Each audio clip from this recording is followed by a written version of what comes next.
আজ আমরা পিএস টিউটোরিয়ালসের পক্ষ থেকে ক্লাস 10-এর অর্থাৎ মাধ্যমিক ব্যাচের ওয়েস্ট বেঙ্গল বোর্ডের মাধ্যমিক ব্যাচের 15 নম্বর চ্যাপ্টার স্পর্শক নিয়ে আলোচনা করব। স্পর্শক সংক্রান্ত উপপাদ্য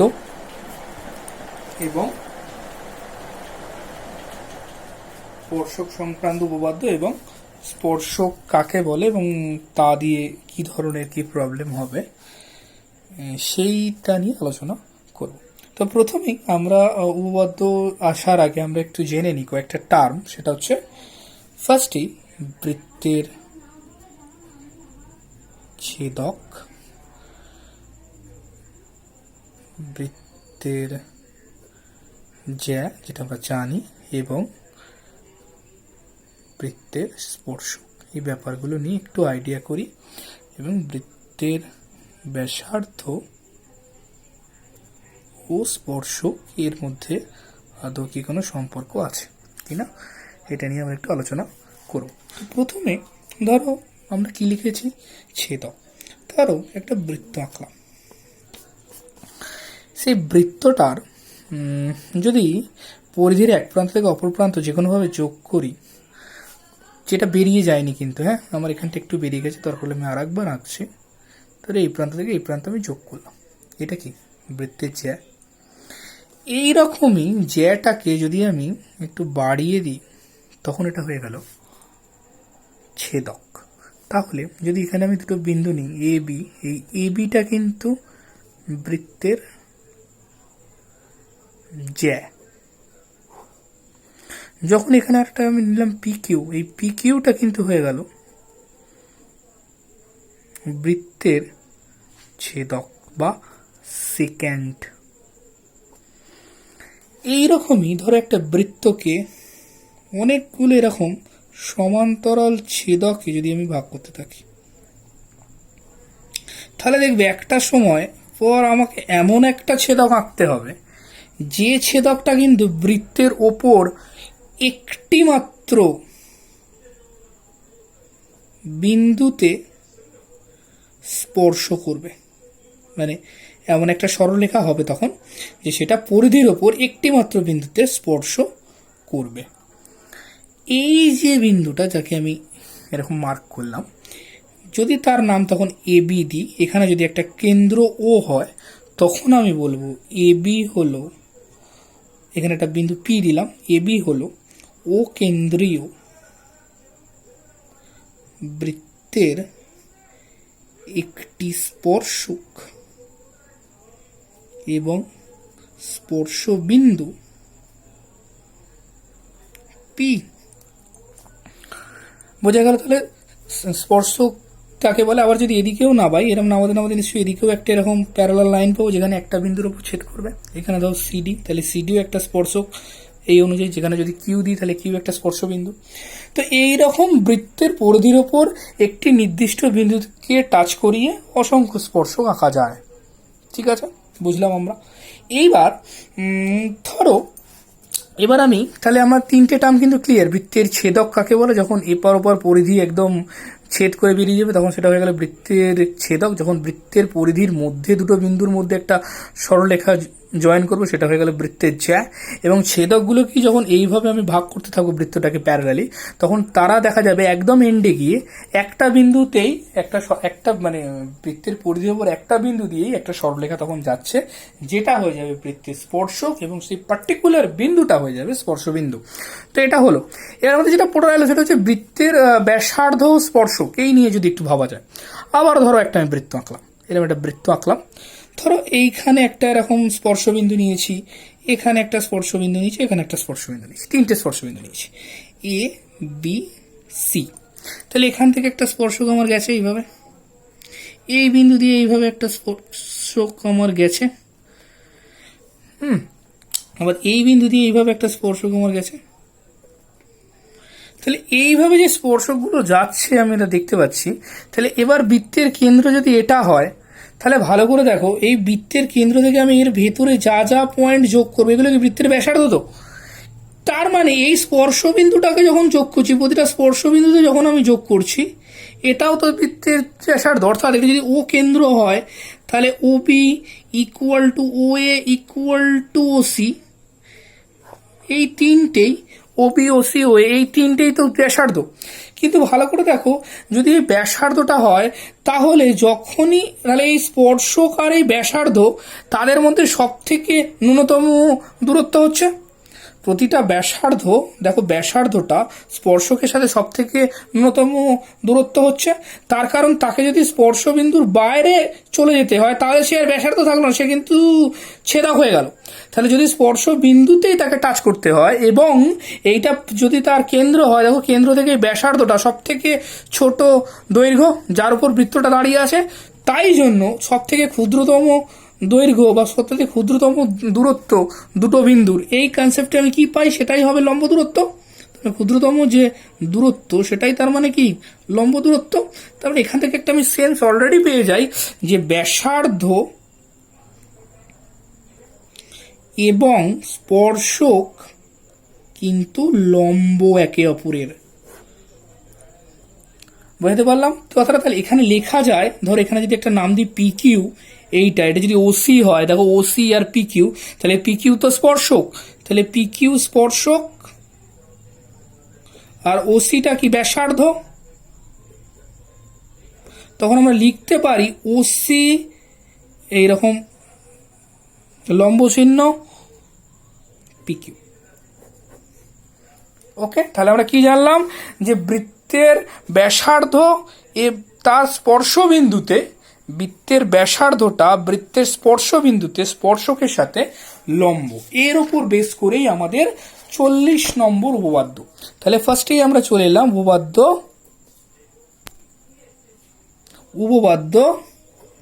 40-এ। তাহলে উপপাদ্য 40 আমাকে কি বলছে, বৃত্তের কোনো বিন্দুতে স্পর্শক এবং স্পর্শ বিন্দুগামী ব্যাসার্ধ, মাইন্ড এটা একটা পার্টিকুলার বিন্দু কিন্তু স্পর্শ বিন্দু দিয়েই সেই ব্যাসার্ধটাকে যেতে হবে। তাহলে ছবি আঁকি, এটা একটা বৃত্ত, এই একটা স্পর্শবিন্দু, এটা তোমার ধরো কেন্দ্র, কেন্দ্র থেকে এই টেনে দিলাম, তাহলে ওপি পি যদি স্পর্শবিন্দু হয়, এ বি তোমার ধরে নাও স্পর্শক। তাহলে এই অবস্থায় যদি থাকে তাহলে কি বলছি উপপাদ্যটা আরেকবার বলছি, উপপাদ্যটা আমি পাশে লিখেও দিচ্ছি। তাহলে বৃত্তের কোনো বিন্দুতে স্পর্শক এবং স্পর্শ বিন্দুগামী ব্যাসার্ধ পরস্পরের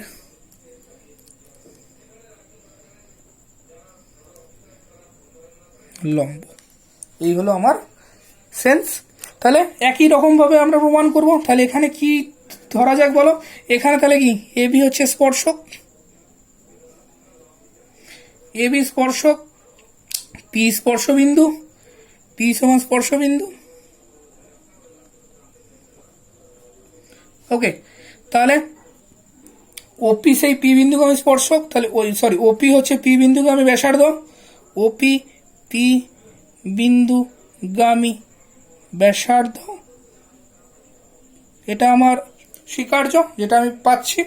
এবার আমাকে প্রমাণ কি করতে বলছে, আমাকে প্রমাণ, আচ্ছা প্রমাণের আগে অঙ্কন।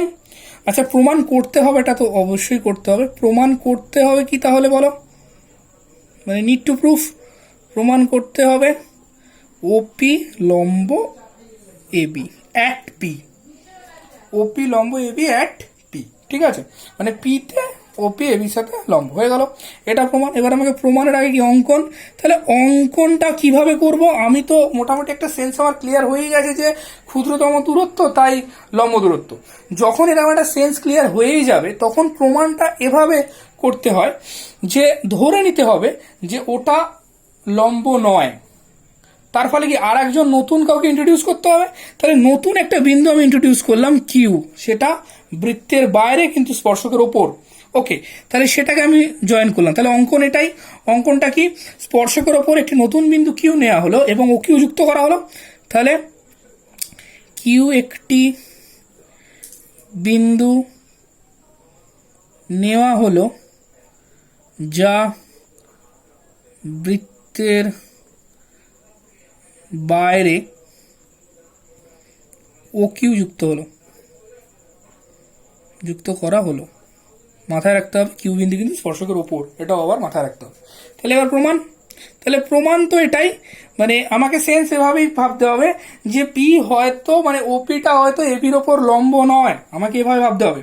তাহলে এইভাবে ভাবার পর আমি কি বলবো, যে যখন আমি ও কিউ যুক্ত করলাম, ভালো করে দেখো ও কিউ যুক্ত করলাম, তাহলে যেহেতু কিউটা তোমার বৃত্তের বাইরে, তাহলে বৃত্ততে এই একটা জায়গায় টাচ করলো, তাহলে সেই টাচ বিন্দুটা আমি ও আর নিলাম। ঠিক আছে, তাহলে ধরি ও কিউ বৃত্তকে আর বিন্দুতে ছেদ করে, এটা পেলাম। তাহলে যখনই আর বিন্দুতে ছেদ করে, তাহলে আমরা কি বলতে পারি, ও আর ও পি এই দুটো ইকুয়াল, সমান সমান ব্যাসার্ধ, বুঝতে অসুবিধা নাই। ও আর ও পি ইকুয়াল সমান সমান ব্যাসার্ধ, কিন্তু আবার ও আর এর থেকে ও কিউ গ্রেটার, ও আর এর থেকে ও কিউ গ্রেটার, তার মানে ওপির থেকে ও কিউ গ্রেটার। ঠিক আছে, তার মানে কিউ বিন্দু দিয়ে দেখো ও আর এর থেকে ও কিউ গ্রেটার, ওপির থেকে ও কিউ গ্রেটার, তার মানে কিউ বিন্দু এ বি এর ওপর অবস্থিত যে কোনো একটি বিন্দু, তার মানে কিউ বিন্দু, তার মানে এখান থেকে আমি কি পেলাম, কিউ এ বি এর ওপর অবস্থিত যে কোনো বিন্দু, যে কোনো বিন্দু, তাহলে কি বলা যায়, বৃত্তের কেন্দ্র ও থেকে এবি পর্যন্ত, এবি স্পর্শক পর্যন্ত যত সরলরেখা হবে, বৃত্তের কেন্দ্র ও থেকে এবি পর্যন্ত, এবি সরলরেখা পর্যন্ত যত এরম ভাবে সরলরেখা হবে, মানে এরম এরম তো প্রচুর সরলরেখা সম্ভব, এরম এরম, তাহলে তাদের মধ্যে সব থেকে ছোট যেটা দূরত্বের পড়বে সেটা ওপি। তাহলে একই, সব থেকে ছোট দূরত্ব মানেই ক্ষুদ্রতম দূরত্ব। তাহলে এখানে আমরা লিখব যে ও থেকে এ বি এর ওপর যত রেখা অঙ্কন করা যাবে ওপি তাদের মধ্যে ক্ষুদ্রতম, এটাই আমার দরকার ছিল। এর ক্ষুদ্রতম মানেই সুতরাং কি ওপি লম্ব দূরত্ব, সুতরাং ওপি লম্ব এপি, যেটা প্রুফ। ক্লিয়ার আমাদের কনসেপ্ট আশা করি। ওকে, চল এই হয়ে গেল আমাদের 40 নম্বর উপপাদ্য। এবার আমরা পরের উপপাদ্যটা করব। পরের উপপাদ্যটা আরো সহজ, অর্থাৎ কিন্তু এটার উপর বেস করে, আমরা প্রতিবারে দেখছি একটা উপপাদ্য একটার উপর বেস করে। তো উপপাদ্য 41 কি বলছে দেখো, বলছে বৃত্তের বহিস্থ বিন্দু থেকে আমাদের এইটা একটা জানতে হবে, এটা একটা তার আগে একটা এটা প্রয়োগ তোমরা বলতে পারো, যে যদি একটা বৃত্ত হয় তার যদি একটা নির্দিষ্ট বহিস্থ বিন্দু থাকে বাইরে, সেই বিন্দু থেকে বৃত্তের ওপর অনলি দুটো স্পর্শকে আঁকা সম্ভব। এটা একটা প্রমাণ আছে, তোমরা দেখে নেবে, আমি ওই দিকে যাচ্ছি না। ঠিক আছে, এটা অনলি দুটো স্পর্শক আঁকা সম্ভব একটা বহিস্থ বিন্দু থেকে।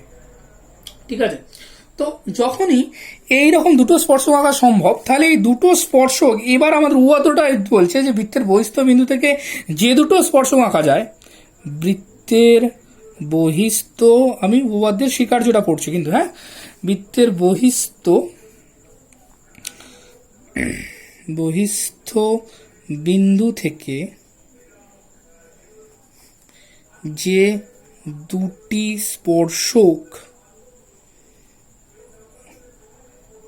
আঁকা যায় তাদের স্পর্শ বিন্দুর সংযোজক, তাদের স্পর্শ বিন্দুর সংযোজক কেমন, হ্যাঁ, তাদের স্পর্শ বিন্দুর সংযোজক রেখাংশ দুটির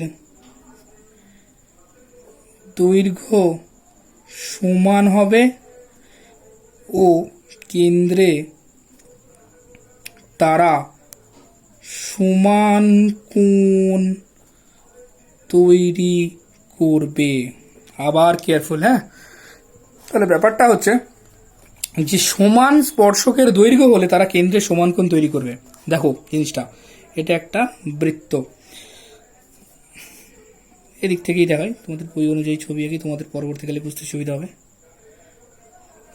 দুটো স্পর্শবিন্দু, এটা এটা একটা বহিস্থ বিন্দু, এটা পার্টিকুলার বিন্দু পি, তাহলে দুটো স্পর্শবিন্দু এ আর বি, কেন্দ্র ধরে নাও ও, এইটা ও এ আর ও বি, ঠিক আছে, এটা হচ্ছে স্পর্শবিন্দুগামী ব্যাসার্ধ।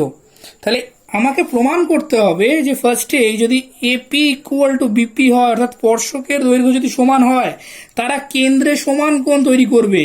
অর্থাৎ এটাকে আমাকে জয়েন করতে হবে, এই যে কেন্দ্রে এই স্পর্শকের জন্য কোণ এওপি, এওপি, আর ওই স্পর্শকের জন্য কোণ বিওপি, তাহলে এওপি ইকুয়াল টু বিওপি, এই দুটো হচ্ছে আমাকে প্রমাণ করতে হবে।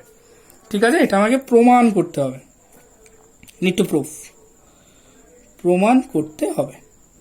ওকে, তো কি করে প্রমাণ করবো? প্রমাণের কিন্তু ফর্মুলা ওটাই, যে দেখো অলরেডি আমাকে, আবার আমি ছবিটা আঁকছি তোমাদের বোঝানোর জন্য, এখানে একটা স্পর্শক, শুধু এইটার কথা ভাববে, এটা একটা এ, এখান থেকে এটা জয়েন করো, তাহলে এই যেটুকু এঁকেছি এর মধ্যে কি, এটা তোমার কেন্দ্র, এটা তোমার স্পর্শবিন্দু এ, তাহলে ও এটা নিশ্চয়ই এপির ওপর লম্ব, এটা আমরা বলতেই পারি আগের উপপাদ্য থেকে, তাই তো?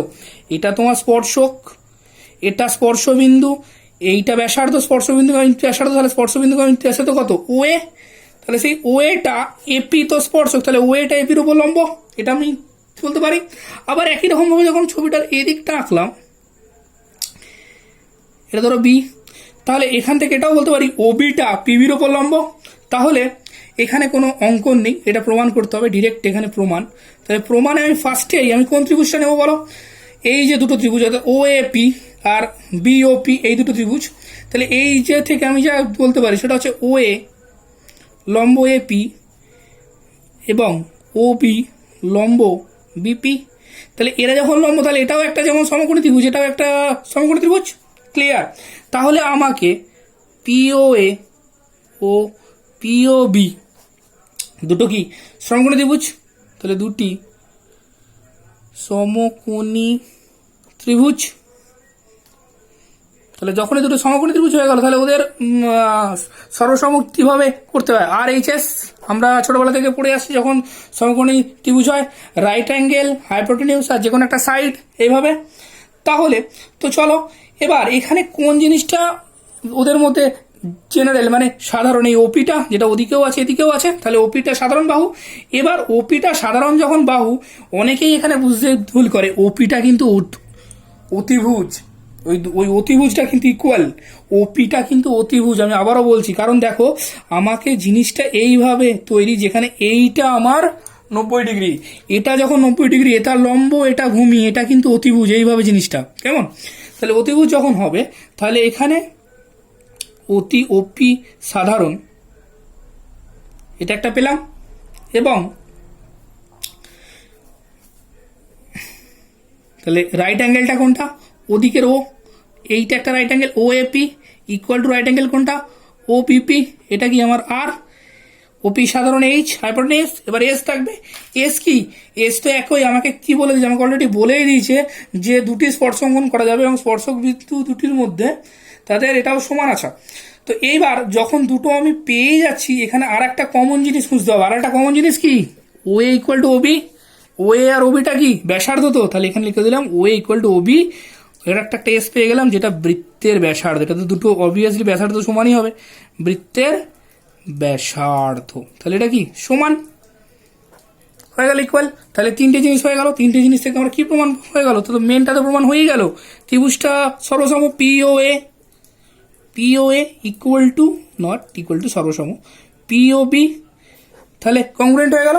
যখনই সর্বসম হয়ে গেল, তাহলে সর্বসম হয়ে গেল মানেই আমি বলতে পারি না এই ত্রিভুজের এই বাহুটা আর এই ত্রিভুজের এই বাহুটা, এই যে আমার হাত যাচ্ছে, এই দুটো বাহু এপি আর বিপি, এটা তো ত্রিভুজের বাহু, তাহলে এটা কি অনুরূপ বাহু, অনুরূপ বাহু মানে সমান। তাহলে এখান থেকে আমরা অবশ্যই বলতে পারি যে P A equal to PB সর্বসম ত্রিভুজের অনুরূপ বাহু, এটা লিখে দিতে হবে কিন্তু, সর্বসম ত্রিভুজের অনুরূপ বাহু, এটা একটা পেয়ে গেলাম অনুরূপ বাহু। এবার যেহেতু অনুরূপ বাহু হয়েই গেল, তাহলে আবারও আর আঁকবো, আবারই আঁকি আর একবার, আর পাতা উল্টাবো না, এইভাবে জিনিসটা এখানে একটা এই, তাহলে যখনই অনুরূপ হলে এই ত্রিভুজ আর এই ত্রিভুজ ইকুয়াল, তাহলে এই দুটো কোণ, এটা কি কেন্দ্রক কোণ তো, মানে কেন্দ্রে যে কোণ তৈরি করেছে, তাহলে এই ত্রিভুজের জন্য এই কোণটাও যেমন সমান, এই ত্রিভুজের জন্য এই কোণটাও তেমনি সমান। অর্থাৎ আমি নাম দিই ও এ পি, আর এখানে পি, তাহলে কত ও এ ও পি বা পিও এ ইকুয়াল টু পিও পি হয়ে গেল। সমান এখানে কি লিখবো, সর্বসমত্রিভুজের অনুরূপ কোণ, একদম প্রমাণিত। খুবই ইজি। এই হচ্ছে আমাদের স্পর্শক সংক্রান্ত উপপাদ্য।